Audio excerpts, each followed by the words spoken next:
여러분 안녕하십니까? 뉴스가 있는 저녁 변상옥입니다. 국회 원구성이 다시 미뤄졌습니다. 역시 법제사법위원장을 민주당, 통합당 중 어느 당이 가져가느냐에서 발목이 잡혔습니다. 박병석 국회의장은 상임위원장 선출을 사흘간 더 연기하기로 했습니다. 국회의장은 국가적 위기가 심각하고 민생이 절박함에도 원구성을 마무리 짓지 못해 국민께 송구하다고 밝혔습니다. 뉴스가 있는 저녁 오늘 준비한 내용을 안기령 앵커가 소개합니다. 전해주시죠. 오늘의 주요 소식 정리해드립니다. 청와대가 대북전단 살포에 대해 철저한 단속과 함께 법에 따른 엄정한 대응 의지를 밝혔습니다. 이런 가운데 대북전단 살포가 일부 탈북단체의 돈벌이 수단으로 활용되고 있다는 의혹도 제기됐습니다. 탈북민을 연결해 구체적인 이야기 들어보겠습니다. 유흥주점과 노래 연습장 등 8개 코로나19 고위험시설에 대해 전자출입 명부가 의무화된 데 이어 수도권의 학원과 PC방도 의무화 대상에 추가됐습니다. QR코드를 활용한 전자출입 명부에 대해 취재기자와 함께 자세히 알아보겠습니다. 오늘로 예정됐던 국회 상임위원장 선출이 다음 주로 미루어졌습니다. 박병석 국회의장은 오는 15일에 상임위원장을 반드시 선출하겠다며 법사위원장 자리를 두고 맞서고 있는 민주당과 통합당에 최후 통첩을 보냈습니다. 정치권 소식 김성환 평론가와 분석해보겠습니다. 21대 국회가 개원하자마자 세입자 보호를 명분으로 하는 이른바 임대차 보호 3법이 잇따라 발의되면서 부동산 시장에 뜨거운 감자로 떠오르고 있습니다. 어떤 법인지 또 부동산 시장에는 어떤 영향을 미칠지 참좋은경제연구소 이인철 소장과 짚어보겠습니다. 경기도가 접경지역을 위험구역으로 지정해 대북전단 살포를 원천 봉쇄하기로 했습니다. 경찰도 대북전단을 살포해온 탈북단체 2곳에 대해서 수사에 착수했습니다. 이기정 기자가 보도합니다. 최근 논란으로 불거진 대북전단 살포와 관련해 접경지역을 관할하는 경기도가 긴급 기자회견을 열었습니다.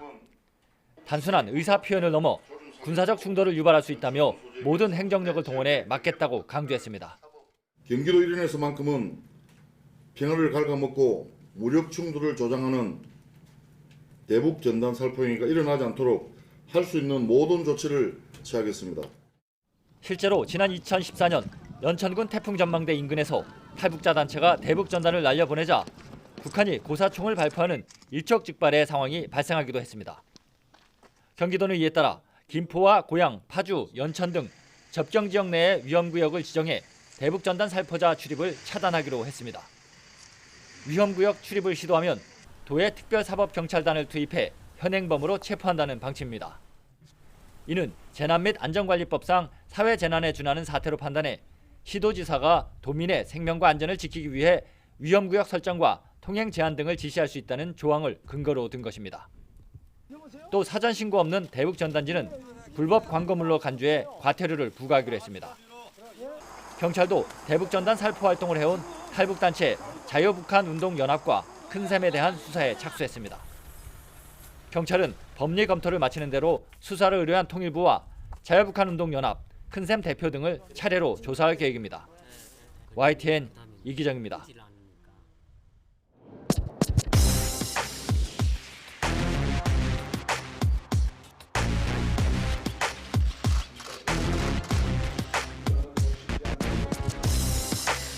정부는 앞으로 대북 전단 및 물품 등의 살포 행위를 철저히 단속하고 위반 시 법에 따라 엄정히 대응할 것입니다.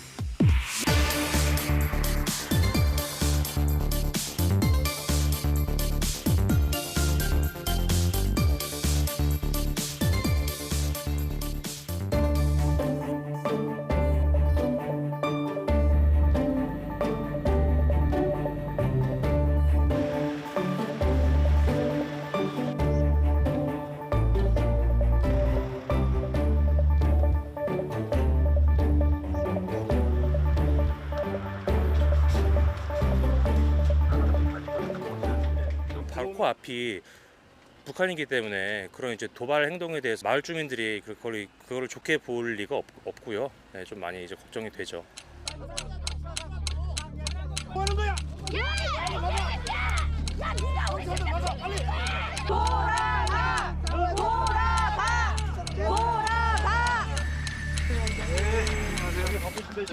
그래서 보면 산 하나 펴요. 전도 보면 박사하고 통일촌이 어떻게 보면 민동선 내에서는 큰 마을이잖아요. 그 주민들은 지금 어떤 심정인가요? 주민들은 지금 그 뿌리지 못하게 만약에 이번에도 뿌린다 그러면 주민들이 뭐 트랙터 갖고 나와서 못 뿌리게 저지를 할 겁니다. 바로 코앞이 북한이니까는 임정학에서 쏘면은 우리 마을에 다 피해를 입지 않나 해서 주민들이 불안에 떨고 있습니다. 대북전단 살포 때문에 혹시 뭐 피해를 받은 적이 있으신가요? 피해는 직접은 안 받았지만은 일단 대북전단을 살포를 하면은 일단 이 아내가 비상이 걸리니까는 주민들이 통제가 돼요. 그러니까 농경지나 이런 데 가서 농사일을 못하고 집에서만 있어야 되니까는 피해가 많은 거죠. 밖에 돌아다니를 못 하시는구나. 네. 더 이 중에 지금 코로나라든지 돼지열병 때문에 지금 관광도 한 작년 10월 달부터 지금 중단이 돼갖고 생활을 하는데 많은 어려움을 겪고 있는데 또 대북 전단지까지 뿌린다 그러면은 이건 주민들 생활은 아주 파탄이 나는 겁니다.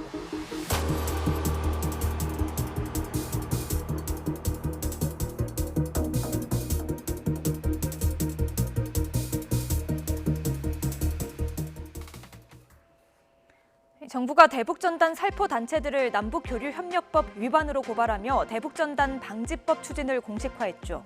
이에 대해 통합당은 정부가 헌법에 보장된 표현의 자유를 침해한다며 반발하고 있습니다. 하지만 정작 지난 12년간 경찰의 대북전단 살포 규제 조치 12건 가운데 11건은 이명박, 박근혜 정부 때 이루어진 것으로 나타났습니다. 더불어민주당 송영길 의원이 통일부로부터 제출받은 자료에 따르면 지난 2008년부터 최근까지 경찰이 접경지역 주민의 보호 등을 이유로 대북전단 살포 시도를 규제한 것은 모두 12건으로 집계됐습니다. 이 가운데 문재인 정부 들어 2018년 5월 한 차례를 제외하고는 이명박 정부에서 3차례, 박근혜 정부에서 8차례 대북전단 살포를 막아선 것으로 드러났습니다. 이와 관련해 박지원 전 민생당 의원은 북한이 코로나19 유입에 대한 불안감으로 대북전단 살포에 더 민감하게 반응하는 것이라고 주장하기도 했는데요. 이에 대해 통합당 하태경 의원이 괴담일 뿐이라고 비판하면서 대북전단을 둘러싼 정치권의 공방도 더 뜨거워지고 있습니다. 네, 탈북민 단체가 주관하는 이 전단 살포. 그러면 다른 탈북민들은 과연 이 문제를 어떻게 보고 있는지 한번 연결해 보도록 하겠습니다. 지금 홍강철 씨가 연결돼 있는데 안녕하십니까? 네, 안녕하십니까? 예, 기억납니다. 북한 보위사령부 직파 간첩 사건의 주인공이시죠? 네, 예, 저 부끄러운 일이 있었죠, 좀. 아, 예, 14번째 다큐멘터리 제목이 아마 14번째 진술 뭐 그러였던 것 같은데. 네, 14번째 자백입니다. 14번째 자백. 예, 그 네. 주인공이신 걸 기억합니다. 뭐 간단히 제가 설명드린다면 유성 간첩 조작 사건이 들통나니까 국정원이 그걸 얼른 덮으려고 또 다른 간첩을 억지로 만들어내는 과정에서 피해자가 되셨던 거 기억납니다. 맞습니까? 예, 네, 맞습니다. 알겠습니다.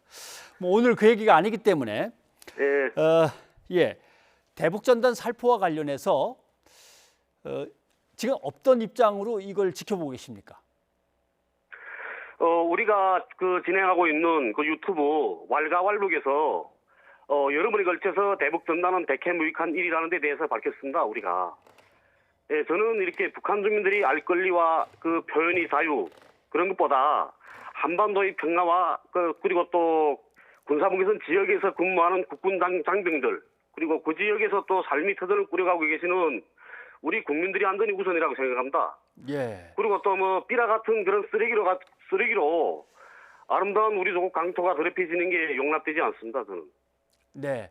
지금 탈북민들이 한 3만 5천? 얼마 그 정도 네. 되나요? 예, 그렇죠. 예. 3만 5천 명 중에 예를 들면 지금 홍 선생님처럼 걱정하시는 입장이 많습니까? 어떻게든 북한에 타격을 줘야 된다. 북한 주민들한테 뭔가를 빨리 알리자. 이러는 분들이 더 많습니까? 저처럼 이런 상황 걱정하는 분들이 많죠. 그래요? 예. 이렇게 대부분이 탈북민들은 이렇게 삐라 날리고 종편에 출연하는 이런 탈북민들을 안 좋은 시선으로 바라본다. 예. 그러니까 이렇게 말도 안 되는 거짓말을 하고 있는 것도 문제지만 그 사람들이 하는 북한 인권 운동이라는 건 자기들이 돈벌이를 위한 장사에 불과하기 때문이거든요. 예. 그래서 우리 그 왈가왈북에서 이렇게 방송하게 되면 예. 이런 삐라 말리는 박상학이 이런 사람들을 비난하는 그런 탈북민들이 육두문자 댓글들도 많이 달립니다. 그러니까 댓글 때문에 이렇게 또 삶이 힘들어질까봐 그래서인지 또 얼마 지나 또 댓글 지우시긴 하거든요. 예. 근데 그 중에 이렇게 그 북한 그 강원도 철원군에서 사시던 분이 쓰신 게 있었거든요. 네.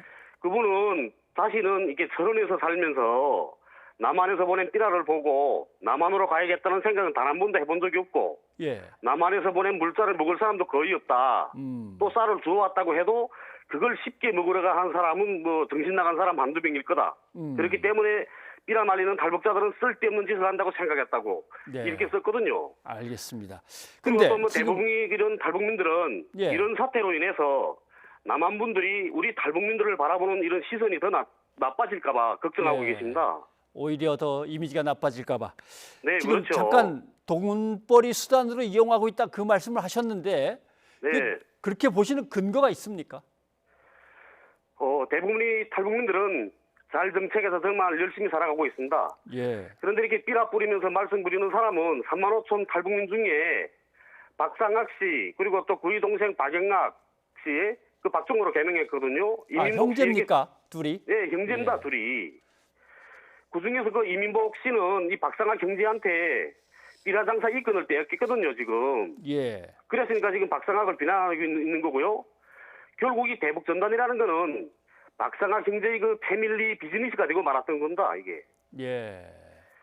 그리고 또 뭐 이 박상학이라는 이 사람은 2007년도 이거 북한민주화운동본부 대표를 했거든요. 예.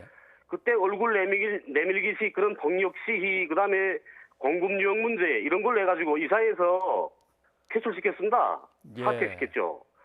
그리고 후에 그다음 자유북한운동연합이라는 거 만들었고 지금까지 대표를 연임하고 있는 중이고 동생인 이 박영학 씨는 그 큰샘이라는 그런 단체를 그 운영하면서 큰샘, 강화도에서 예. 100병에 쌀 담아서 보내는 그런 거 하고 있거든요. 예. 이렇게 그 이 사람들하고 같이 이렇게 북한 인권 운동을 하시던 분이 계십니다. 이 탈북자분인데 예.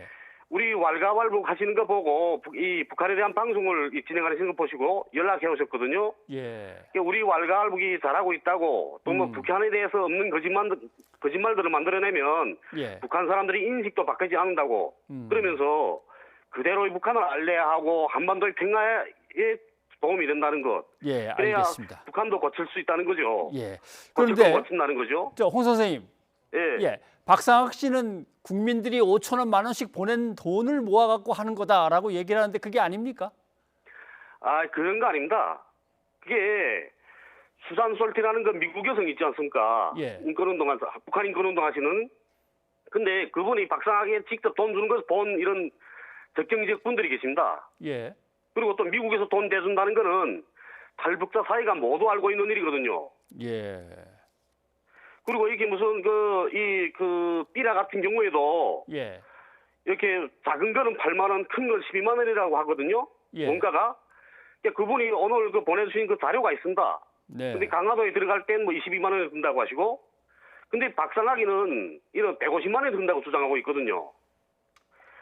그러니까 탈북단체들이 그 미국에 있는 그 우익단체들로부터 이렇게 활동비를 타내려고 하게 되면 아마 예. 그 활동 내역이 있어야 되는 것 같습니다. 그래서 이 탈북단체들은 이 삐라 말리는 노하우 가지고 있는 박상학이한테 부탁해서 자기 단체 이름으로 삐라를 날리는데 그때 풍선 한 개당 150만 원씩 지불한다는 거죠. 예. 이것도 북한민주화위원회 그 홈페이지 그 활동 소식이라는 데 들어가 보게 되면 활동 동영상이라는 게 있거든요. 예. 거기 이게 클릭하면 그 이민복이가 다른 단체들이 이름으로 삐라 말리는 그런 동영상도 나옵니다. 그게. 예, 알겠습니다. 홍 선생님. 네. 지금까지 말씀하신 걸 보면 그 박씨 형제 패밀리 비즈니스나 마찬가지다라는 얘기신 것 네. 같은데 네. 실제로 여기서 전단을 살포하면은 그 전단이 어디까지 날아가는지 그리고 북한 주민들이 실제로 받아보고 뭔가 느끼는 게 있는 건지 아까 그런 게 전혀 없다고 말씀하셨는데 전단이 어디까지 날아갑니까? 그래서 이 군사분기선 그 지역이만 날아갑니다. 날아가도. 아, 예. 그리고 그러니까 북에 있을 때는 두문이 삐라 군사분기선 지역에서 근무하던 친구들한테서 들었죠. 삐라 넘어온다고. 예. 거기밖에 안 될 겁니다. 근데 실제로 북한에서 탈출하고 싶어하는 생각을 갖고 계신 분들은 접경 지역에 사는 게 아니라 오히려 저쪽 압록강, 예. 두만강 쪽에 사시는 거 아닙니까? 그렇죠. 북부 국경 지역에 사는 거죠. 예. 그리고 이렇게 삐라 그 내용도 보게 되면 그 북한 인권 운동과 전혀 상관없습니다. 그게. 그러니까 손바닥만한 종이에 깨알 같은 글씨로 이렇게 성경 내용 적고 또 뭐 누드 사진 같은 거, 그다음에 김정은 위원장 시해한 그런 사진들이거든요. 예. 이렇게 남한 분들도 특정 정치인을 사랑하는 것처럼 북한 사람들도 김정은 위원장을 사랑하는 겁니다. 예. 이 남한 분들이 또 자기 사랑하는 정치인 비난하는 세력이 있게 되면 싸우는 것처럼 북쪽 사람들도 그런 거죠. 네. 그런데 그 삐라에 김정은 위원장만 뭐 시해한 거 아니라 거의 가족들까지 시야에서 실어보내게 되면 네. 북쪽 사람들이 이렇게 격분하는 건 당연한 거죠. 알겠습니다. 오늘 설명 고맙습니다. 홍 선생님 얘기 잘 들었습니다. 고맙습니다. 네, 감사합니다. 통일부는 오늘 싱가포르 북미 정상회담 2주년을 맞아서 한반도 평화와 번영을 위해 노력해 가겠다고 밝혔습니다. 조혜실 통일부 부대변인은 오늘 정례 브리핑에서 이같이 밝히고 대북전단 살포 행위에 대해서는 엄정하게 대응할 것이라고 덧붙였습니다. 싱가포르 북미 정상회담 2주년인 오늘 북한 리선권 외무상이 첫 대미 담화를 발표했습니다. 실천 없는 약속은 위선이라며 미국의 위협을 관리하기 위해 힘을 키우는 것이 북한의 목표라고 강조했지만 수위를 조절하는 모습도 보였습니다. 김문경 기자입니다. 싱가포르 북미회담 2주년을 맞은 북한의 반응은 싸늘했습니다. 리선권 외무상은 담화를 통해 핵실험장을 폐기하고 대륙간 탄도미사일 발사 시험을 중지했지만 미국은 여전히 핵 선제 타격 명단에 북한을 올려놓고 있다고 비난했습니다. 그러면서 대가 없이 미국 집권자에게 치적 선전용 보따리를 주지 않을 것이라며 북한의 변함없는 전략 목표는 미국의 군사적 위협을 관리하기 위해 보다 확실한 힘을 키우는 것이라고 강조했습니다. 올해 임명된 리선권 외무상의 대미 담화는 이번이 처음입니다. 트럼프 대통령에게 정치적인 부담이 될 수 있는 트럼프 대통령이 흔히 말하는 레드라인을 넘어서는 그런 압박의 가능성도 배제하지 않고 있다라는 그런 메시지도 이번에 담고 있다라고 판단이 됩니다. 리선권 외무상은 또 싱가포르에서 맞잡은 손을 계속 잡을 필요가 있는지 의문이 든다고 밝혀 아직 끈을 놓지 않았음을 우회적으로 내비치기도 했습니다. 최근 대남 비난과는 강도를 달리한 북한의 이 같은 입장은 남북 북미 관계를 따로 보겠다는 의지도 담긴 것으로 보입니다. 통일부는 북한의 담화에 대해 공개적으로 언급하기 어렵다며 말을 아끼는 대신 북미 정상회담 2주년을 맞아 한반도 평화와 번영을 위해 노력해 나가겠다고 밝혔습니다. YTN 김문경입니다. 북미 정상회담 2주년과 관련해서 미국은 싱가포르에서의 약속 실현을 위해 유연한 접근법을 취할 의향이 있다고 밝혔습니다. 하지만 북한의 최근 행보에 실망했다며 외교와 협력으로 돌아올 것을 촉구했습니다. 박홍구 기자입니다. 미국은 국무부 대변인 발표를 통해 싱가포르 북미 정상회담 2주년에 대한 입장을 밝혔습니다. 국무부는 미국은 북한과 의미 있는 협상에 전념하고 있다며 그런 제안은 여전히 테이블 위에 있다고 설명했습니다. 그러면서 싱가포르 정상회담의 모든 약속들이 균형 잡힌 합의에 도달하기 위해 유연한 접근법을 취할 의향이 있다고 강조했습니다. 하지만 북한이 최근 남북 연락 채널을 끊으며 남북관계 단절을 시사한 상황과 관련해서는 실망했다며 북한의 외교와 협력으로 돌아올 것을 촉구했습니다. 원론적 수준의 대화 의지를 재확인하며 실망이란 표현으로 경고장을 보낸 것으로 해석됩니다. 북한 리선권 외무상의 북미 정상회담 2주년 담화와 관련해 외신들은 북한이 미국 대선 판도에 영향을 주려는 시도에 주목했습니다. 로이터 통신은 오바마 정부에서 동아태 차관보를 지낸 데니얼 러셀의 말을 인용해 북한 문제를 해결했다는 트럼프 대통령의 주장은 북한의 레버리지로 작용해 미 대선을 앞두고 압박 강도가 높아질 것이라고 분석했습니다. 또 일본 교토통신은 미국이 대선을 앞두고 정치적 불안이 커지면 북미 대화가 더 어려워질 것이라며 북한은 중국과 관계 강화에 나설 것으로 보인다고 전망했습니다. 하지만 미 국무부는 북한 담화에 공식적인 반응을 내놓지 않았습니다. 미국은 오는 11월 대선을 앞두고 최근 트럼프 대통령의 지지율이 하락하고 있는 만큼 대륙간 탄도미사일 발사 같은 대형 북한 변수가 발생하지 않는 한 현재 수준에서 상황을 관리하며 국내 문제에 집중할 것이란 전망이 우세합니다. YTN 박홍구입니다.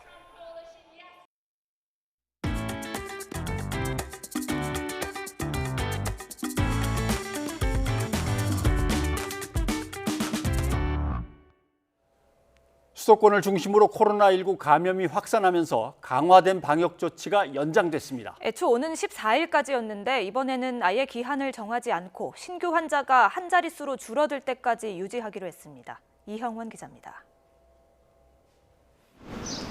종교 소모임과 방문 판매 업체, 탁구장까지 수도권 집단 감염은 곳곳에서 터져나왔습니다. 최근 2주 신규 환자 96.4%가 수도권에 몰릴 정도였습니다.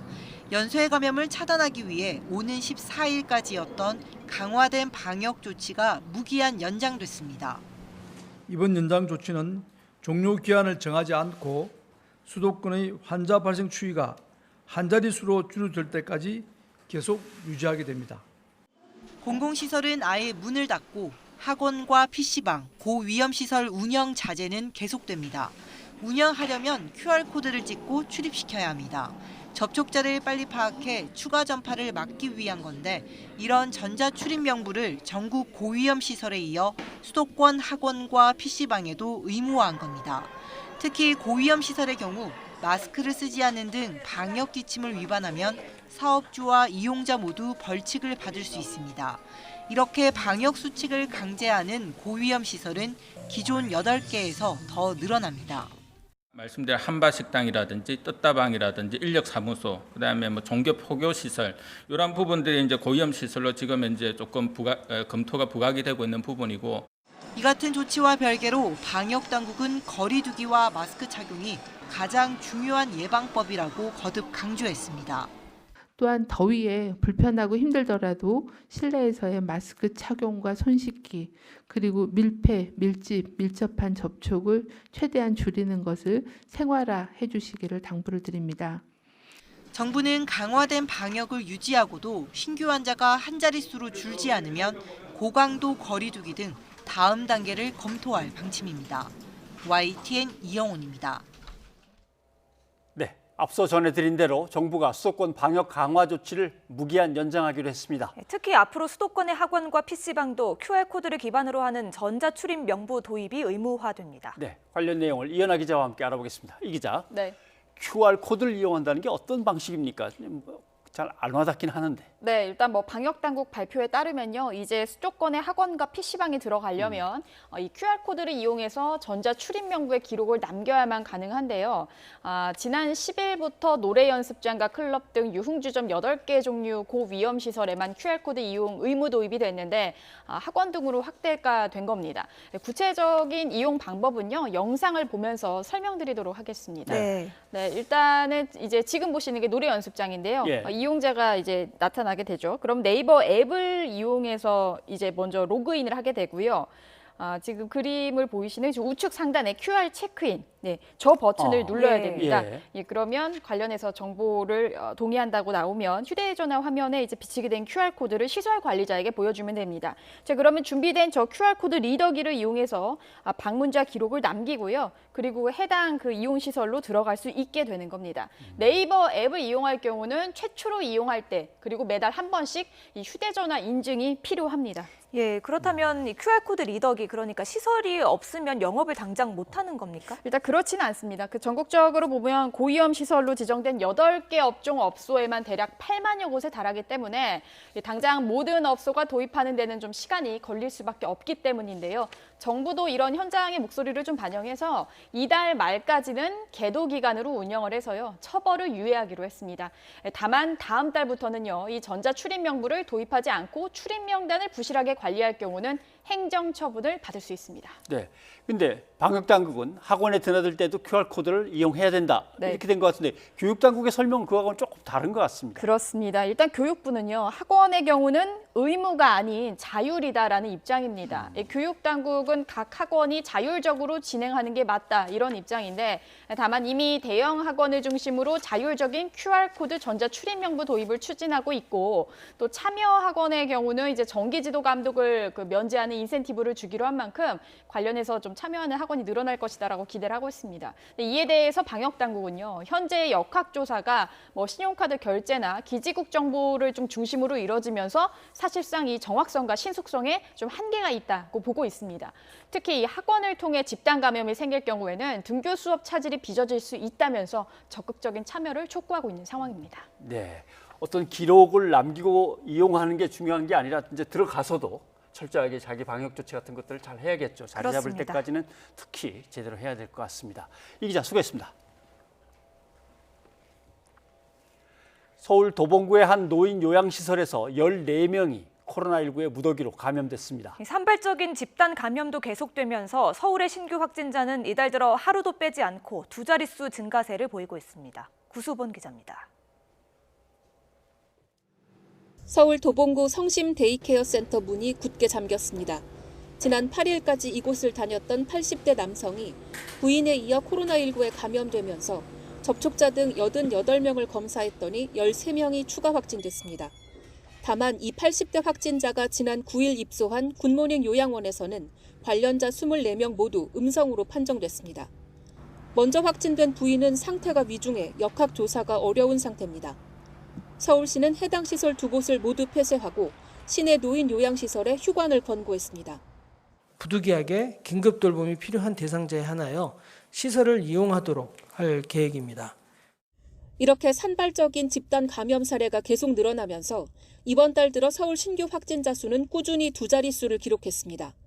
지난달 터진 이태원 클럽과 쿠팡 부천 물류센터 집단 감염이 완전히 잡히지 않은 상태에서 또 다른 집단 감염이 계속 파생되는 양상입니다. 방문 판매업체 리치웨이와 양천구 탁구장 집단 감염은 또 다른 집단 감염으로 꼬리를 물고 있습니다. 여기에 수도권 개척교회와 강남구 일대 학원, 군사안보지원사령부 등 산발적인 집단 감염까지 지뢰 터지듯 발생하고 있습니다. 찬송, 식사, 다과, 체육활동 등 마스크를 쓰지 못하는 상황에서 침방울이 많이 전파될 수 있는 그런 활동들이 매개되었음을 알 수 있습니다. 방역당국은 특히 리치웨이와 요양시설 감염으로 중장년층과 고령층 확진자가 늘고 있다며 밀폐된 장소나 모임에 가지 말 것을 당부했습니다. YTN 구수본입니다.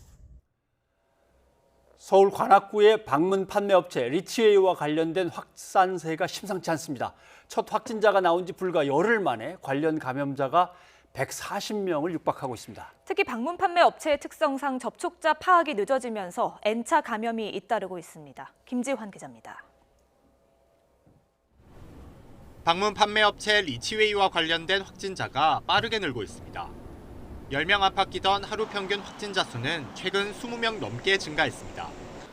지난 2일 처음 확진자가 나온 뒤 집단 감염이 곳곳으로 번지고 있는 겁니다. 현재까지 확인된 집단 감염 사례만 8곳에 이르고 이른바 N차 감염자도 곳곳에서 속출하고 있습니다. 리치웨이 근무자가 아르바이트를 했던 서울 강남구 건축회사 명성하우징에서 관련 확진자가 가장 많이 나왔고 또 다른 방판업체를 비롯해 교회와 쉼터, 심지어 어학원에서도 관련 환자가 나왔습니다. 앞서 대규모 집단 감염이 발생했던 부천 쿠팡 물류센터의 경우 실제 근무자 감염이 80여 명이고 접촉자는 60여 명 수준이었습니다. 전체 관련 확진자 규모는 엇비슷하지만 리치웨이가 상대적으로 N차 전파가 넓게 나타나고 있습니다. 그 이유를 방역당국은 전파 환경의 차이라고 설명했습니다. 소규모 커뮤니티를 통해서 방문 판매, 설명 이런 것들을 많이 하다 보니까 그런 상황에서 다른 또 추가적인 소규모 집단의 전파가 되고 그분들도 비슷한 행태로 방문 판매 업체 특성상 소규모 단위 접촉자 파악이 어려워 초기 대응이 늦어졌고 그 사이 2차, 3차 전파가 활발하게 이루어진 겁니다. 특히 리치웨이가 주로 중장년층 이상 대상으로 건강용품을 판매했던 탓에 고령 환자의 비중이 늘고 있어 방역당국의 긴장감은 더욱 커졌습니다. 40대가 59명으로 42.4%, 65세 이상이 62명으로 44.8%로 중장년층과 또 고령 연령층에서의 발생이 높은 상황입니다. 방역당국은 65세 이상은 코로나19에 더욱 취약한 만큼 창문이 없거나 환기가 잘 안 되는 곳에서 모임은 자제해달라고 거듭 호소했습니다. YTN 김지환입니다.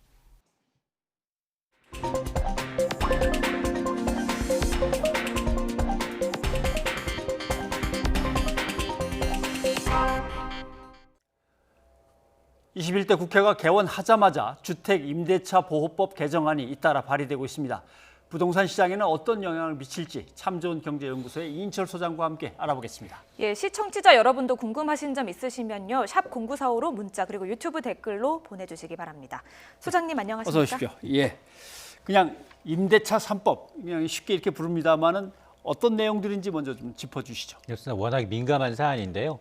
임대차 3법은 사실은 18대 국회부터 계속해서 추진이 되어 왔습니다. 예. 그러다가 이제 발의와 폐기를 반복하다가 특히 이제 21대 국회가 개원하자마자 들어와 있는데 세 가지예요. 예. 일단 계약갱신 청구권.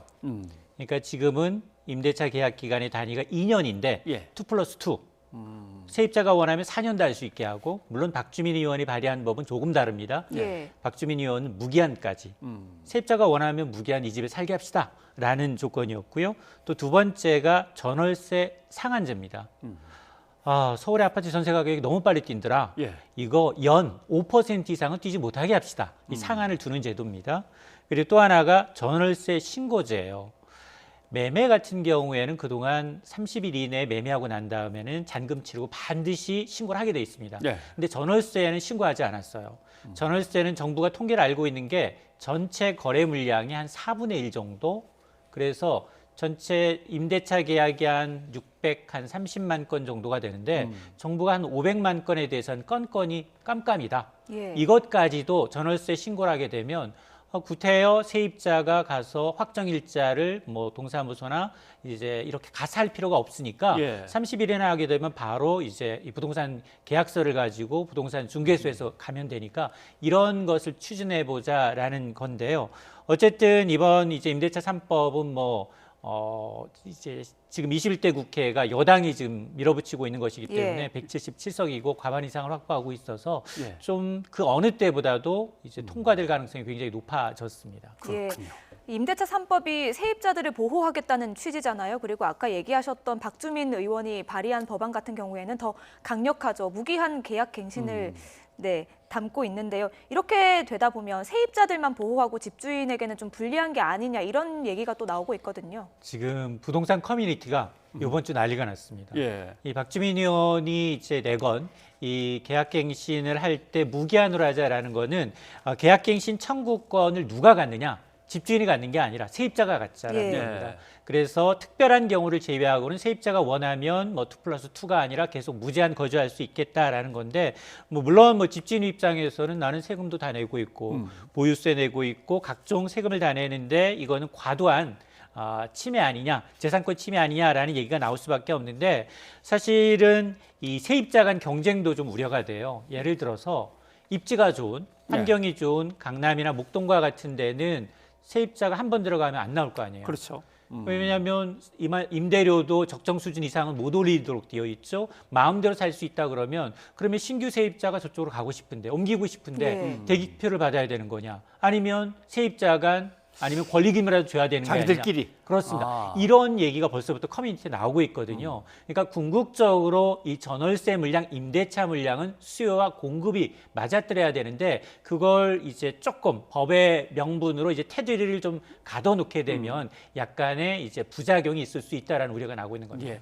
무시무시한 법이라고 이제 박주민 의원 법안에 대해서 언론들이 난리가 났습니다만은 사실 집주인이 아무런 권리 행사를 못하는 건 아니죠. 예를 들면 집세를 갖다가 안 내고 계속 버틴다든가 이런 것들. 아니면은 이제 본인이 직접 들어간다. 내가 들어가 살 겁니다. 그건 입증이 돼야 됩니다. 자, 이런 것일 경우에는 되지만 그런 몇 가지 단서 조항을 제외하고는 대부분 이 세입자가 이제 청구할 수 있는 권리를 갖고 있기 때문에 사실상 이제 집주인보다는 세입자 쪽에 포커스를 둔 정책입니다. 네. 그렇다면 제도가 시행되기 직전에 전셋값을 미리 올리는 현상이 또 일어나지는 않을까요? 그렇습니다. 참 임대차 보호법이라는 게 세입자들한테는 참 좋은데 혹시나 그런 걸 또 집주인이 세입자한테 전가할 수가 있거든요. 그런 부작용을 꼼꼼히 따져봐야 되는데 사실은 우리가 임대차 계약 기간이 2년으로 바뀐 게 얼마 안 됐어요. 예. 1989년도까지는 1년 단위였습니다. 그 당시 한번 거슬러 올라가 보니까 1년에서 2년으로 옮긴 그 순간 1990년도에 전셋값이 올랐을까요, 내렸을까요? 20% 가까이 평균 올랐습니다. 올랐어요. 예. 그러니까 말씀하셨던 것처럼 1년부터 2년 되게 되면 당장 이제 물량 자체가 절반으로 줄어드는 효과가 있어요. 왜냐하면 1년 단위로 나오던 물건이 2년으로 바뀌다 보니까 물량 자체가 줄어들 그렇죠. 수 있고 또 하나는 집주인 입장에서는 야 과다하게 못 올리게 되면 미리 좀 올려보자 이런 심리가 반영이 될 수 있기 때문에 물론 뭐 그 당시 상황도 이제 수요와 공급에 따른 변수도 있겠지만 어쨌든 과거에 이제 하다 보니 초기에 전세 시장이 좀 불안했던 것은 있다라는 겁니다. 그러니까 집주인이 전월세금을 하나도 못 올리게 된다 이런 건 아니죠. 모든 법에서 어느 정도 선을 다 그어놨겠죠. 그렇습니다. 그래서 이 집주인 입장에서 보면 그러면 이게 전세 상한만을 통제하는 게 아니라 예. 전세값이라는 게 떨어질 수도 있잖아요. 그렇죠. 그럼 우리가 깡통주택도 나타날 수 있는데 예. 5% 이하로 떨어지게 되면 정부가 과연 보전해 줄 거냐 예. 이런 불만도 있는 겁니다. 알겠습니다. 그런데 이제 서울 아파트값 얘기로 이제 가봐야겠습니다. 요새 강북, 경기, 인천 쪽은 좀 이렇게 강세를 보였지만 강남은 그동안 좀 약세로 떨어졌었거든요. 근데 강남이 자존심이 있지 하면서 다시 치고 올라와서 옛날로 돌아가는 것 같습니다. 맞습니다. 지금 그 서울 아파트 매매 가격이 거의 이제 3개월 만에 상승 반전했고요. 예. 13주 만에. 그리고 전세 가격은 지난해 7월 이후 지금 신화로 가격이 올라오고 있습니다. 거의 10개월 가까이 가격이 오르고 있는데 실제로 지금 국토부 산하 한국감정원의 통계를 보니까 이번 주 서울 아파트 가격은 지난주보다 0.02%가 올랐어요. 예. 지난주는 보합이었습니다. 야, 소수점이야 두 자릿수 오르는 게 뭐 대수냐라고 하겠지만 집값과 전세값은 억대 단위고 이게 한 방향으로 누적이 되면 금액이 커집니다. 실질적으로 지난 5월 기준 전세값이 한 달 전, 1년 전에 비해서 얼마나 올랐을까요? 서울의 경우 2,400만 원이 올랐습니다. 그러면 이게 전세차가 2년 단위다 보니까 그 전세 새로 계약하시는 분은 5천만 원 가까이 증액해 줘야 된다는 얘기거든요. 자, 그러다 보니까 지금 그 특히 이 뛰는 매매가 위에 나는 전세가라고 전세값은 더 많이 올랐어요. 예. 이번 주 전세 가격, 서울의 전세 가격은 0.06%가 올라서 매매가의 3배를 웃돕니다. 자, 이러다 보니까 왜 이렇게 많이 뛰고 있느냐? 사실 매매가도 불안하지만 전세가가 더 심각하거든요. 매매는 안 하면 됩니다. 근데 전세는 반드시 이제 거쳐가야 될 관문이다 보니까 지금 전세를 사려는 수요가 왜냐? 코로나19 때문에 이제 부동산이나 임장이라고 해서 직접 가질 않아요. 예. 그냥 눌러 앉지 뭐. 나 전세 재계약할 겁니다. 이런 예. 수요가 많고 있고요. 또 하나는 서울의 대단주 아닌 입주 아파트의 물량이 거의 다 소진이 됐어요. 그러니까 공급 물량 자체가 줄어들었고요. 세 번째는 중장기적으로 지금 정부가 3기 신도시를 추진하고 있는데 이게 2기 신도시보다도 입지가 더 좋습니다. 예. 자, 그러다 보니까 대기 수요까지 있다 보니까 이렇게 지금 전세 물량 그리고 여기다 이제 1,100조 원이라는 과잉 유동성이 지금 호시탐탐 주식으로 갈 거냐, 부동산으로 갈 거냐 이제 노리고 있는 상황이거든요. 이런 것들이 맞물리다 보니까 지금 매매, 전세값이 조금 불안합니다. 그러니까 정부가 뭐 이런저런 정책을 펴다 보니까 유동성은 엄청나게 늘어났는데 수요하고 공급은 지금 전혀 안 맞는 그런 상황이네요. 그러니까 우리가 이제 경기 부양을 위해서 돈을 푸는데 가장 경계해야 될 대목이 뭐냐? 이런 자산 가치의 버블이거든요. 알겠습니다. 예. 전세값이 더 많이 뛰고 있긴 하지만 매매가도 상승하고 있는 상황인데요. 0991님이 질문 주셨습니다. 실수요자의 매매 시기 언제가 좋을까요? 하셨습니다. 지역은 밝혀주시지 않았는데요. 네, 일반적으로 보면 지역 모르는 채로 답변하시기가 괜찮을까요? 그러니까 저는 사실은 이게 투기의 목적이 아니라 거주의 목적이고 내가 이 집 살려는 집에 어느 정도 한 뭐 60 내지 자기의 어떤 경제적인 여건을 반영을 해서 자금을 마련하고 있다. 저는 한 40% 내로 빚을 지고 산다고 하더라도 이게 투기 목적이 아니라면 투기 목적이 아니고 거주의 목적으로 한 주택은 갖고 있어야 된다고 봐요. 왜냐하면 2년마다 이렇게 옮겨가야 돼요. 옮겨갈 때마다 저는 굉장히 부대 비용이 더 많이 듭니다. 그리고 스트레스를 받아요. 이걸 얼마나 더 올려줘야 되지? 이런 스트레스에서 벗어나기 위해서는 자기 수입이 적정 수준을 맞춰주고 있고 지금 굉장히 저금리거든요. 예. 그리고 생애 최초 주택자한테는 대출도 60%까지 되고요. 그리고 각가지 혜택이 다 들어갑니다. 그러니까 너무 이거를 재테크 개념으로 접근해서 나는 이 한 번에 주택을 사서 돈을 벌어야 되겠다라고 한다면 타이밍을 봐야 되겠지만 그게 아니라 내 자금 수준이 되고 내가 빚을 물 정도의 능력이 있다면 1주택에 대해서는 전 타이밍이 없이 내가 필요한 곳에 언제든 사도 괜찮다고 봅니다. 예, 언제든이라는 답변해 주셨습니다. 또 질문 들어온 거 있나요? 예, 아직요. 아직이요. 예. 저도 하나 궁금한 거 사실 있습니다. 결국은 실수요자는 이제 30대, 40대의 실수요자들이 막 생겨나고 있습니다. 더 이상 기다릴 수 없고 집은 사야 되는 사람들이 있는데 아까 말씀하신 대로 수도권에 공급할 물량이라든가 대도시에 공급할 물량은 소진됐다. 사실 이렇게 되면은 다주택자들이 집을 갖고 있는 걸 다 내놔야 되는 건데 그래야만 맞습니다. 이게 맞겠죠. 맞습니다. 근데 이게 쉽지 않네요. 맞습니다. 이게 사실은 우리가 올해부터 연 임대소득 2천만 원 이하도 소득 신고를 하게 돼 있잖아요. 해야죠, 이제. 예. 그런 것들이 사실은 세금 부담이 돼서 다주택자들이 주택을 좀 내주면 좋은데 그게 아까 말씀드린 6월 일자 보유 기준에서 그동안 매매 시장이 좀 낙했던 거는 바로 이 보유세의 기준이 되는 6월 일자가 지나니까 매물이 없는 거예요. 예. 그 이전에 세금 부담 때문에 나온 매물이 조금 있었지만 예. 이후로는 어차피 나는 세금 내야 되는데 좀 더 지켜보지 뭐. 가격이 오를 때 팔면 그 세금 내고도 남는다 이런 심리가 있거든요. 그래서 아마 이거는 수요와 공급의 문제지 이렇게 규제를 한다고 하면 두더지 같아요. 왜냐하면 지금도 보면 9억 원 이상에 대해서 규제를 가하다 보니까 지금 어떤 일이 발생하고 있느냐. 군포, 구리, 안산, 인천, 수원 이게 부작용 풍선 효과가 나타나고 있는 거예요. 여기가 더 많이 뛰었습니다. 그러다 보니까 다시 홍남기 경제부처는 어제 특단의 대책을 또 발표하겠다는 거예요. 그러면 현 정부 들어서 벌써 22번째 대책입니다. 계속해서 두더지 게임을 22번 하고 있는 거예요. 이게 궁극적으로 가려면 사실은 좀 수요가 있는데 공급을 늘려줘야 되겠지만 근데 지금은 계속해서 규제를 가하고 있어요. 안 되니까 또 더 강한 규제, 또 더 강한 규제. 근데 이거는 이제 궁극적인 해법은 아니라고 봅니다. 네, 알겠습니다. 아무튼 뭐 부동산 문제는 정말 다루기가 어렵습니다. 이렇게도 저렇게도 또 빠져나갈 방법들이 또 연구에서 나오고 하니까 세제부터 시작해서 전체적인 큰 틀을 한번 가다듬어 봐야 되겠습니다. 이 선생님 오늘 고맙습니다. 경남 창녕에서 10살 딸을 학대한 부부는 아이가 탈출해 병원에 입원해서 치료를 받을 때에도 인터넷 카페에서 평소처럼 활동하고 아동 수당까지 신청한 것으로 드러났습니다. 경찰은 이르면 이번 주말 이들 부부를 소환 조사할 계획입니다. 학대를 당한 아이는 다행히 병원에서 퇴원해 아동 쉼터에서 심리 치료를 받고 있습니다. 오태인 기자입니다. 10살 딸을 학대한 어머니가 활동하는 인터넷 커뮤니티. 어머니는 지난 1일 학대당한 아이 동생 옷을 나눠준다는 글을 올렸습니다. 딸이 목숨을 건 탈출 끝에 입원 치료를 받던 때입니다. 몸과 마음에 상처를 입은 딸은 고통 속에 병원 생활을 하는데 친모는 평소처럼 생활한 겁니다. 딸을 학대한 시기로 추정되는 때에도 많은 글을 올렸습니다. 대부분 일상에 관한 것들입니다. 의붓아버지는 아이가 입원한 이후 면사무소에서 동생들의 양육수당을 신청했습니다. 출산 장려금이 제때 나오지 않았다며 면사무소에 문의도 했습니다. 둘째와 셋째가 유아학비 대상자로 시설 이용을 한다라고 되어 있었는데 가정양육수당으로 변경을 했답니다. 시설을 미이용하기 때문에 돈으로 받습니다. 학대받은 아이는 구조된 지 13일 만에 병원 문을 나섰습니다.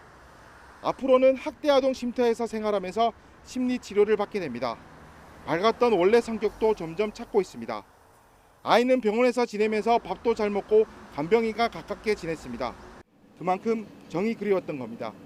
간병인 분도 굉장히 잘해 주셨거든요. 아이가 상냥해요, 모든 사람들한테. 그동안에 자기가 병원에 있을 때 간병인 분이 잘 해줘 놓으니까 짧은 시간에도 좀 정이 들지 않았을까라는 생각이 드는 것 같아요. 경찰은 자해로 조사하지 못한 부부를 응급 입원 기간이 끝나는 주말쯤 불러 조사할 예정입니다.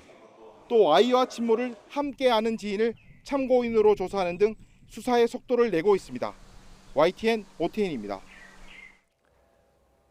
최근 아동학대 사건이 잇따르자 정부가 뒤늦게 아동학대 대책을 논의했습니다. 정부는 만 3세 아동과 취향 연령 아동을 전수조사해 아동학대 사례를 찾아내기로 했습니다. 김종균 기자입니다.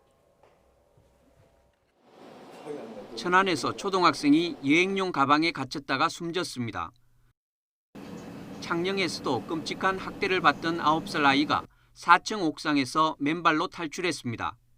정말 소중한 한 명 한 명의 아이들을 우리 사회의 시스템 속에서 제대로 보살피지 못했다는 점에서 정부는 막중하고도 무한한 책임을 느끼며 우리 아이들에게 미안하고 또 미안합니다.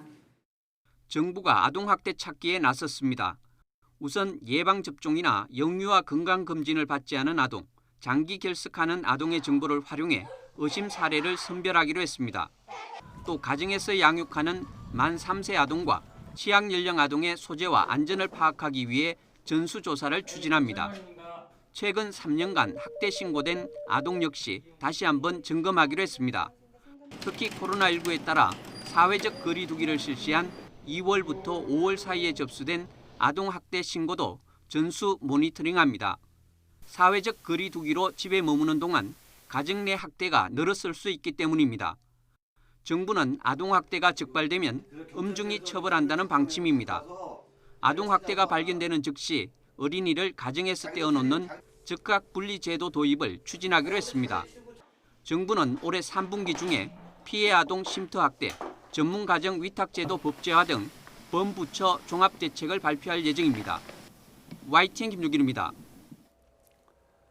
아파트 경비원 고 최희석 씨를 때리고 협박한 입주민이 구속 상태로 재판에 넘겨졌습니다. 검찰은 고인이 생전에 남겼던 음성 유서 내용을 바탕으로 모두 7가지 혐의를 적용했습니다. 유족은 앞으로 재판에서 가해자의 중형을 내려 고인의 한을 풀어달라고 호소했습니다. 나혜인 기자입니다. 아파트 경비원 고 최희석 씨가 극단적 선택을 하기 전 남겼던 음성 유서. 2주 남짓 지옥 같았던 피해 정황이 구체적으로 담겼습니다. 라는 사람한테 맞은 증거예요. 동 주민한테 엄청 맞은 증거입니다. TV에도 다 나오게 방송국 불러서 공개해 주세요. 검찰은 고인의 생전 증언을 모두 핵심 증거로 인정해 가해 입주민 A씨를 구속 기소했습니다. 앞서 경찰이 적용했던 보복 폭행 등 4가지 혐의에다 보복 감금과 보복 상해, 무고 혐의까지 추가했습니다. 지난 4월 21일 이중주차 문제로 고인을 처음 때린 뒤 경찰에 신고한 사실을 알고 보복할 목적으로 CCTV가 없는 화장실에 끌고 가 코뼈를 부러뜨렸고 허위 사실로 명예훼손을 걸어 고인을 고소했다는 겁니다. 되레 자신이 폭행을 당했다며 가짜 진단서로 고인을 협박한 혐의도 모두 적용했습니다. 너 돈도 많은가 보다 고소하고 그래 끝까지 가보자. 네가 죽던가 내가 죽어야 이 싸움 끝나니까. 사직서 안 낸다고요? 사직서 안 냈다고 산으로 끌고 가서 너 100대 맞고 너 집에서 모르게 죽여버린다고. 유족은 끝까지 사과조차 하지 않은 가해자에게 엄벌을 내려달라고 호소했습니다. 또 경비원을 둘러싼 열악한 현실이 바뀌기 위해 모든 사람의 기억 속에서 고인이 잊히지 않길 바란다고 말했습니다. 앞으로 모든 분들이 재판 과정을 지켜볼 겁니다. 우리 내 동생 고인 최희석이의 한을 풀 수 있게끔 우리 모든 관심을 갖고 한번 생각해 볼 수 있는 그런 시간이 됐으면 하는 마음 간절합니다. 검찰이 적용한 보복범죄가 재판에서도 받아들여지면 가중처벌됩니다. 안타까운 선택으로 이어진 입주민 갑질이 어떤 판결을 받게 될지 주목됩니다. YTN 나혜인입니다.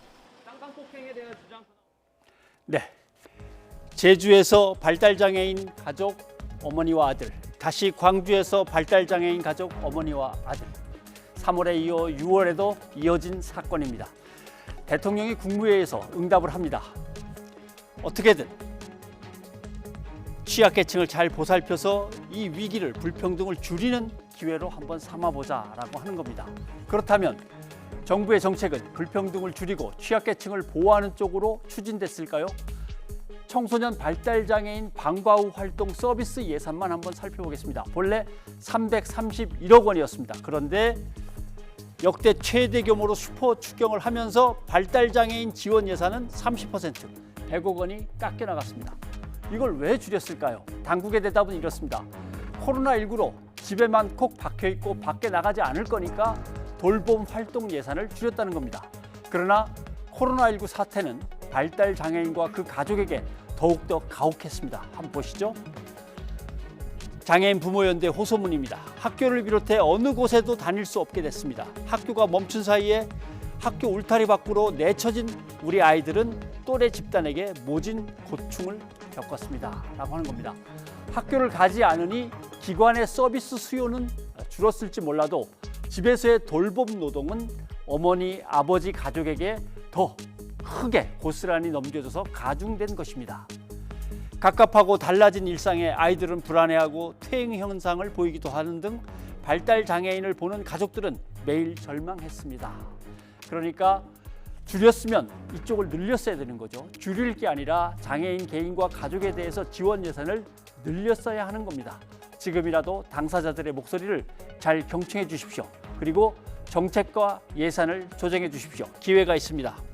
국가재난 상황에서의 장애인 차별 현황 및 대응 방안 토론회가 15일 온라인 토론회로 열립니다. 빚을 내서라도 추경 예산을 하라고 국민들이 용납해 준 것은 이렇게 국민의 최소한의 삶과 존엄을 지키라는 뜻입니다. 변상욱의 앵커 리포트였습니다.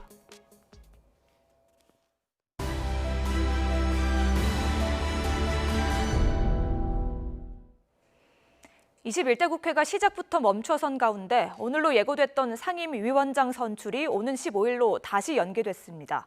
더불어민주당은 타협안을 내놓으면서 미래통합당을 압박했지만 통합당은 협상 결렬을 선언했습니다. 우철희 기자입니다. 반드시 합의에 오라면서 닷새간의 시간을 주었던 박병석 국회의장은 공언했던 대로 본회의를 열었습니다. 이미 법정 시한을 지나버린 상임위원장 선출을 할 예정이었지만 박 의장은 다시 한번 15일로 처리를 연기하면서 여야 대표가 결단의 리더십을 보이라고 주문했습니다. 이때 국회도 6월 13일에 원구성을 했습니다. 국가적 의기적 사항인 21대 국회에서 그 시기보다 늦어지고 있습니다. 상임위원장 선출의 건을 반드시 처리하겠습니다. 하지만 더불어민주당과 미래통합당 사이의 골은 더욱 깊어졌습니다. 민주당은 법제사법위원회를 가져오는 대신 통합당에게 예산결산특위를 비롯한 알짜 상임위 7개를 주겠다고 제안했다면서 양보할 수 있는 최대치라고 강조했습니다. 그러면서 이렇게 대표 간의 합의에 놓고 통합당이 또 딴소리를 한다고 비판했습니다. 김종인 비대위를 내세웠지만 미래통합당은 여전히 동물국회 주도 세력이 당을 좌지우지하고 있다. 이게 증명되었습니다. 통합당은 법사위를 갖지 못하면 다른 상임위는 의미가 없다는 입장을 고수하고 있습니다. 민주당과 합의된 사항도 전혀 없다면서 협상 결렬을 선언했습니다. 법사위를 끼고는 도저히 야당으로서의 존재 이의도 없고 국회 자체도 이게 국회라고 할 수 없기 때문에 더 이상 협상할 수 없고 박 의장의 최후 통첩에 민주당도 예결위까지 내어놓는 최종 협상안을 제시하면서 압박하자 통합당의 운신의 폭은 더욱 줄었습니다. 하지만 의원총회에서는 법사위를 주고 실리를 챙기자는 의견은 극히 일부에 불과했고 다시 장외투쟁에 나서야 한다는 등 강경론이 줄을 이뤘던 것으로 확인됐습니다. 급기야 상임위원장 대상자인 3선 의원들은 법사위를 빼고 배분한 다른 상임위는 맞지 않겠다고 선언했습니다. 더불어민주당이 국회의장에 이어 법사위원장까지 독식하겠다는 것은 일당 독재를 하겠다는 대국민 선전포고입니다. 주말 사이 극적 타결도 쉽지 않은 분위기라 다음 주 초 본회의와 상임위원장 선출이 국회 파행의 분수령이 될 전망입니다. YTN 우철입니다. 네, 계속해서 21대 국회 상황을 김성환 시사평론가와 함께 얘기를 더 나눠보겠습니다. 어서 오십시오. 네, 안녕하세요. 예. 박병석 국회의장이 12일까지 아무튼 제대로 해서 안 되면 그냥 간다라고 하더니 다시 15일까지 국회의장으로서는 이 판을 갖다 이렇게 무너뜨리기는 하기 부담스럽죠. 네, 그렇죠. 국회 원구성도 아직 되지 않은 상황이고 시작부터 여야가 이렇게 대립하고 파행하는 모습들을 보이는 것 자체가 뭐 국회의장 입장에서는 바람직하지 않아 보였을 거라고 생각하고요. 정치적 부담감도 상당히 컸을 겁니다. 그러니까 한 번 뭔가 시한을 정해지고 난 다음에 합의가 안 됐을 때 그래도 최소한 한 번쯤은 더 기회를 줘야 그래야 국회의장으로서 국회법대로 법을 처리한다고 하는 상임위원장 선출을 한다고 하는 최소한의 명분을 가져갈 수 있을 것이다라고 판단을 했을 거라고 봅니다.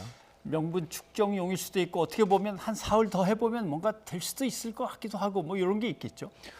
박병석 의장이 오늘 굉장히 흥미로운 발언을 했는데요. 여러 차례 협상을 해서 의견 접근을 이뤘다 이런 얘기를 했었거든요. 근데 그리고 최종 협상 타결이 안 됐다고 표현을 했기 때문에 그동안에 박병석 국회의장이 여야가 원내대표를 만나서 조율하는 자리가 여러 차례 있었잖아요. 그러니까 그 자리에서 어느 정도까지는 의견 접근이 이루어진 부분이 있었다 이렇게 또 추정해 볼 수 있거든요. 그러니까 마지막까지 여야가 합의할 수 있는 최소한의 좀 기회를 부여하는 게 맞겠다 이렇게 생각을 했을 것으로 보입니다. 오늘 국회 본회의 상황에서 원내 수석 부대표들이 나와서 얘기한 게 있는데 한번 좀 들어보고 다시 얘기를 나누죠. 대통령께서는 협치를 얘기하고 민주당에서는 숫자로 밀어붙이는 행동으로 하는 국민을 상대로 한 짜고 치는 고스톱하는 중이십니까? 그 판단은 현명한 국민들께서 해주시리라고 생각합니다. 상생과 협치를 위해 더불어민주당은 지난 며칠 동안 미래통합당과 함께 어렵게 합의안을 만들어냈습니다. 11대 7로 국민의 뜻과 국회 운영의 합리적인 기준을 따라 합의한 안을 미래통합당이 거부한 것에 대해서 명확히 인정하고 사과하는 것이 우선일 것 같습니다. 네. 통합단의 국회의원들이 다 안 들어가기로 했기 때문에 원내 수석 부대표만 들어가서 얘기하니까 민주당에서도 이제 수석 부대표가 가서 또 얘기를 합니다. 근데 11대 7이라고 하는 건 어느 정도 의견 적분이 됐었던 모양이죠. 그러니까 저는 됐었으리라고 생각합니다. 지금 이제 가합의안이다 뭐 이렇게 얘기도 하고 그러는데 일방적인 제안이라고 주호영 원내대표 또 얘기하고 있거든요. 예. 근데 일방적인 제안을 의원총회에 가지고 들어가서 이걸 어떻게 생각하십니까?라고 의원들한테 물어본다는 게 사실 상식적으로 말이 안 되는 거죠. 어느 정도 원내대표단 사이에서는 의견 접근이 이루어졌다 이렇게 보는 게 맞을 것 같고요. 오늘 제가 취재를 해보니까 지금 이제 주호영 원내대표가 더 이상 협상은 없다 이렇게 얘기를 했거든요. 예. 그 이유가 오늘 의원총회에서 특히 초선 의원을 중심으로 해서 굉장히 거센 반발이 있었다고 합니다. 그러니까 초선 의원들이 아니 법사위를 가지고 오지 않을 거면은 이런 식의 협상 뭐하러 합니까? 그냥 국회법대로 민주당에서 상임위원장 선출하도록 하십시오라고 하는 의견을 제시했다고 하고요. 예. 3선 이상 의원들이 의원총회 끝나고 난 다음에 성명서 발표하면서 예. 했잖아요. 우리는 상임위원장 맞지 않겠다. 법사위원장 배분하지 않으면 이렇게 얘기한 것도 초선 의원들이 아니 3선 이상 의원들은 뭐 하는 사람들입니까?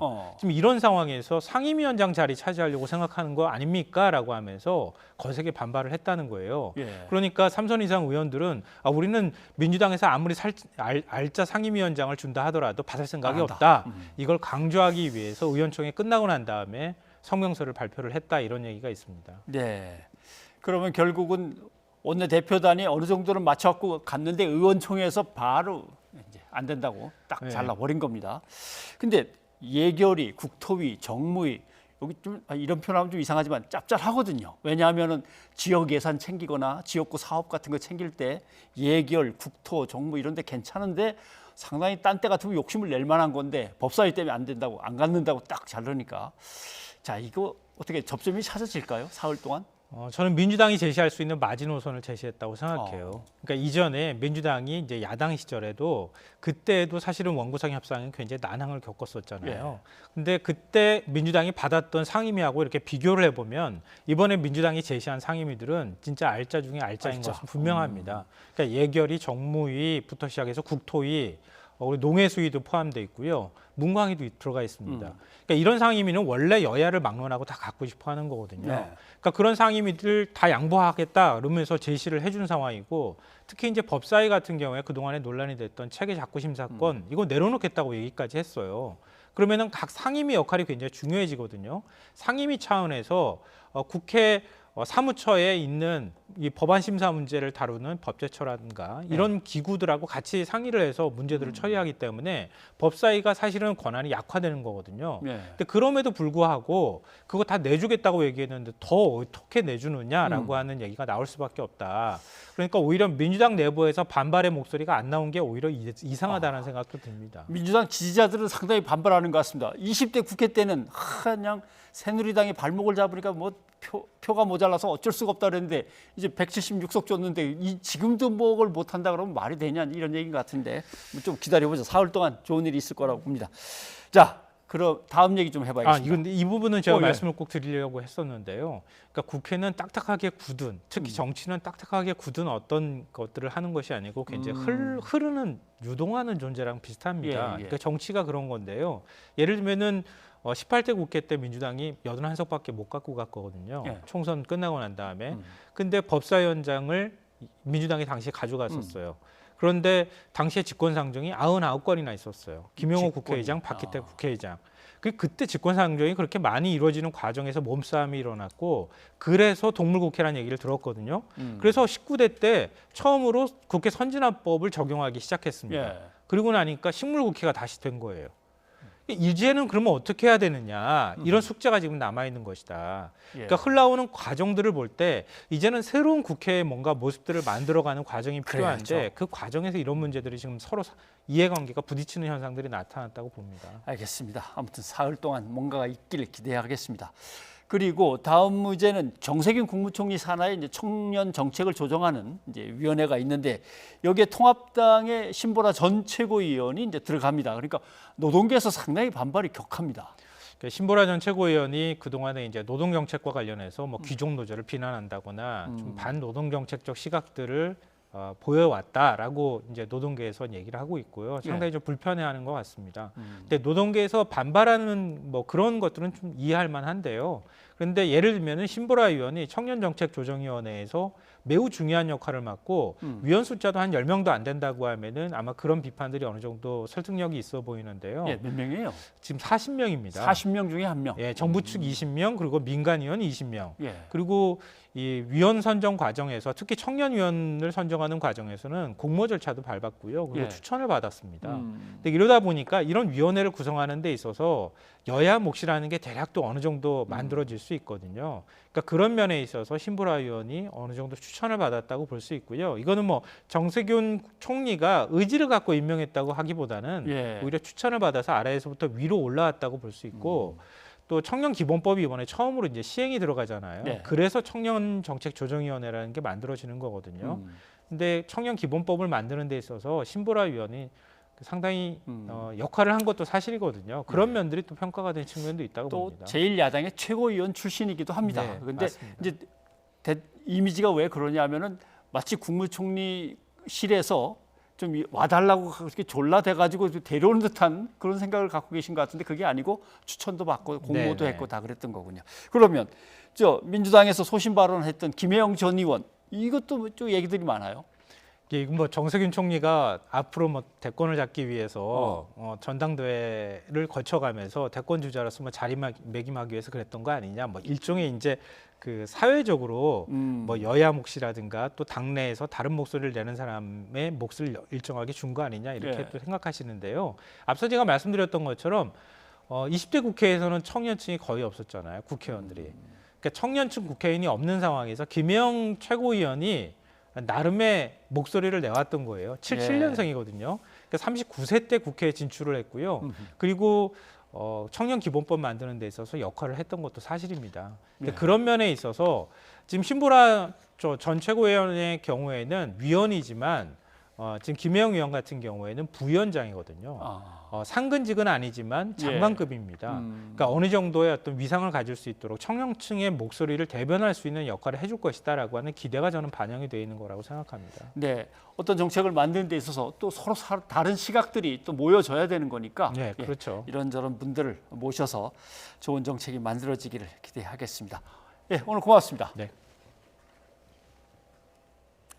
시청자 여러분의 의견 소개해드립니다. 네, 대북전단 살포와 관련해서 탈북민 한 분을 연결했었는데 2813님, 대북전단 살포로 인해서 남북관계가 악화되지는 않을까 걱정됩니다 해주셨습니다. 예, 2667님, 국민의 안전을 위해 하는 대북전단 살포자에 대해서는 엄중한 처벌을 해야 합니다 하셨습니다. 네, 코로나19 재확산 사태에 대해서 5633님, 외출을 하려면 마스크 착용은 필수인데 왜들 경고를 무시할까요? 해줬고요. 예, 그리고 국회에서 상임위 위원장 선출이 또 미뤄졌죠. 9330님, 국회의원들이 이렇게 소모전을 하는 동안 국민들 사이에서는 국회 불신이 엄청나게 커지고 있습니다 하셨습니다. 네, 여기까지 여러분의 의견 소개해드렸고요. 오늘은 장범준의 당신과는 천천히 들려드리고 마칩니다. 그리고 내일은 공무원 채용 시험이 치러지죠. 그렇죠. 뭐 지원자가 한 30만 명 된다고요? 예, 그래서 정부가 코로나19 방역 작업을 꼼꼼하게 했다고 하는데요. 수험생 여러분도 신경 쓰셔야겠죠. 그렇죠.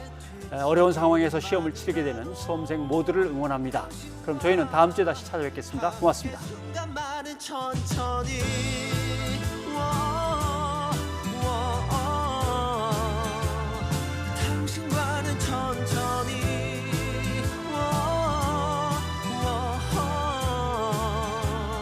당신과는 천천히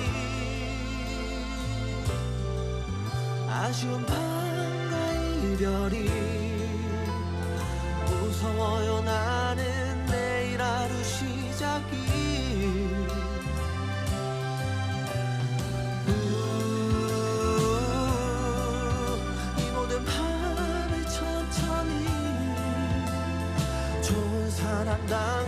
당신과는 천천히